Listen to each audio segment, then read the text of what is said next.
Lester Feller was a hobby letterpress printer in Niles, Illinois, near Chicago. In the 1970s, he was active in the hobby printing community, and he founded and helped establish the Printers Row Printing Museum in Chicago.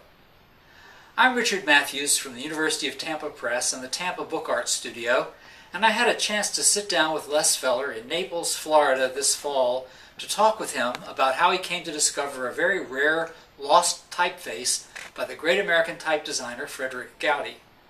This was a type privately commissioned for use exclusively by one of America's most popular magazines, The Woman's Home Companion, where it first appeared in 1931. Goudy called the type Companion Old Style, and the original matrices for casting it on the Monotype casting machine were discovered and preserved by Les Feller.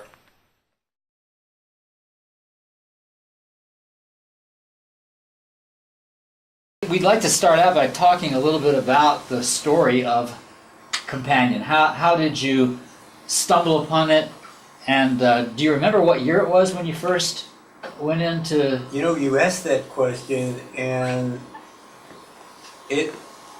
so much happened in one period of time. Yeah, I would say I had picked up the antique mats first, and we were casting those and offering them to the APA, the Amalgamated Printers Association, a hobby group. And that came first. And then I wasn't really looking for other faces, only if they had some historical or interest, some antique interest.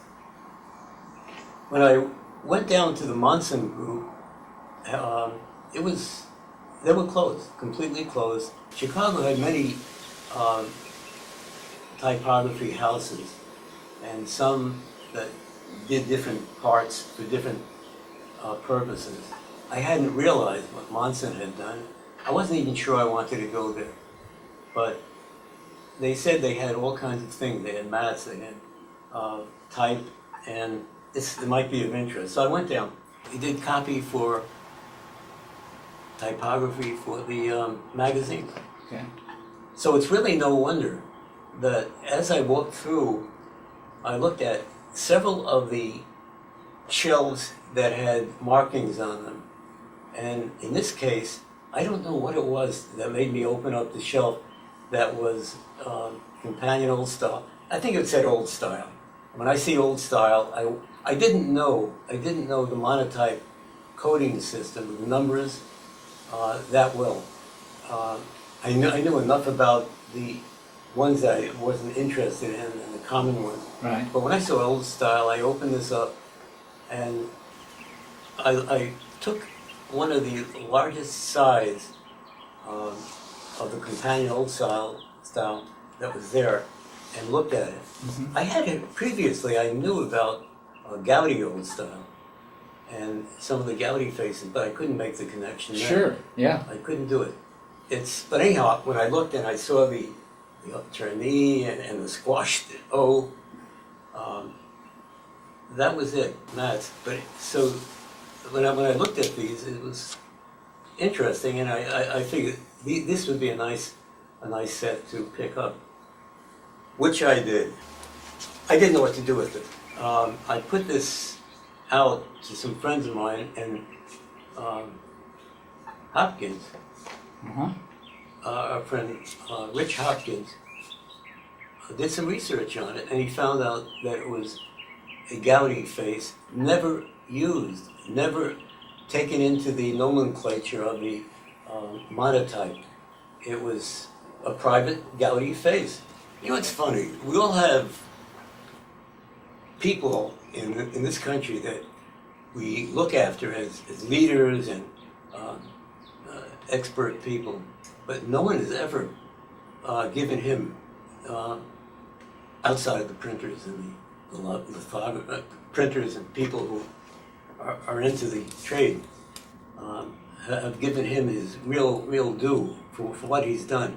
And some of the faces that he had done previously were really remarkable. And some of the books that you have now were written by Goudy, and you see the whole history about that. Yeah. as I believe, I bought some then and looked at them, and when, I don't know if it's when Rich told me what they were about, I went back and got more, but I do know I made 2 trips. Okay. They're heavy. Yeah, they So I picked up some the first day, and then I went back and got some more. You were operating Twin Quills at that time, right?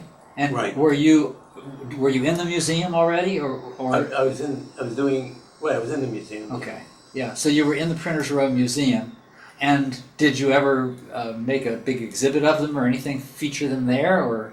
Not really. No. Yeah, not really. No. So they were a little-known discovery that got circulated in the letterpress circles Right. to some extent, but not widely. That's right. So Yeah. I think it still isn't. If I tried to do a little looking online for Companion Old Style, there's very little information on the internet about it.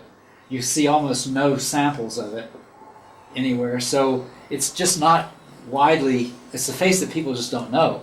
Goudy himself commented on the face. He said it was one of his most consistent design face. He really liked it. Of all the faces that he did. Of all the faces, he thinks it has the most original features of any type that he ever Yeah. designed. Yeah. And I can kind of see why he says that, although it's a little bit of an unusual face because it's not very ornate. It's got distinctive things about it. The serifs are very unusual. Yes. And as you say, the slant, the angle of those characters, the italic is very interesting and kind of different looking. But it's also kind of an unusual type for you because you liked those more ornate faces and you were helping to preserve the decorative types to a big extent. Yeah. That's it. But so, I don't know what made me. Somehow it was important that I pick up these faces. Well, it's great that it caught your eye because it would have been so simple for it to be just overlooked. It would have been, what they do is they take the breasts, all the breasts that they could find, and this is melted down. It's made into casings for bullets. So, boy, I'm sometimes in life we do things, and we feel we have to do something and save something, and we don't really know why. But this is the reason why. It had happened, and it's really kind of amazing that it happened.